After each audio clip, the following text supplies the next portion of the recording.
কোর্টে।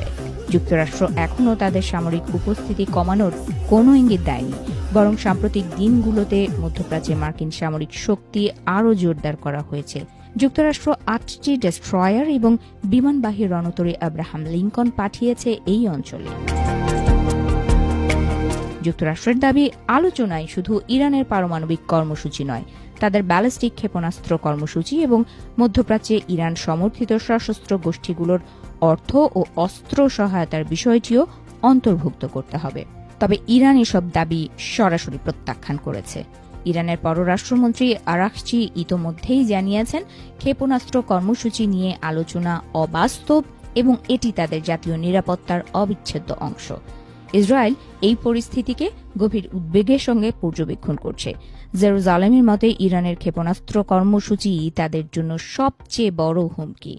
ইসরায়েলি কর্মকর্তারা আশঙ্কা করছেন, যুক্তরাষ্ট্র যদি কেবল পারমাণবিক কর্মসূচি সীমিত করার একটি সংকীর্ণ চুক্তিতে সন্তুষ্ট হয়, তবে দীর্ঘমেয়াদে ইসরায়েলের নিরাপত্তা মারাত্মক ঝুঁকিতে পড়বে।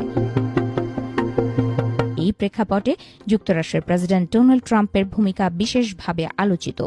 ট্রাম্প একদিকে বলেছেন তিনি চুক্তি করতে চান, অন্যদিকে হুঁশিয়ারি দিয়েছেন আলোচনা ব্যর্থ হলে কঠোর সামরিক পদক্ষেপ নেওয়া হবে। তিনি সম্প্রতি মন্তব্য করেন, আমি আশা করি আমরা একটি চুক্তিতে পৌঁছাব, না হলে তারপর কি হয় তা সবাই দেখবে। এদিকে ইরানের সর্বোচ্চ নেতা আয়াতুল্লাহ আলী খামেনি সতর্ক করে বলেছেন, যুক্তরাষ্ট্র যদি হামলা চালায় তাহলে তা একটি পূর্ণমাত্রার আঞ্চলিক যুদ্ধের রূপ নিতে পারে, যেখানে ইসরায়েলও লক্ষ্যবস্তু হবে।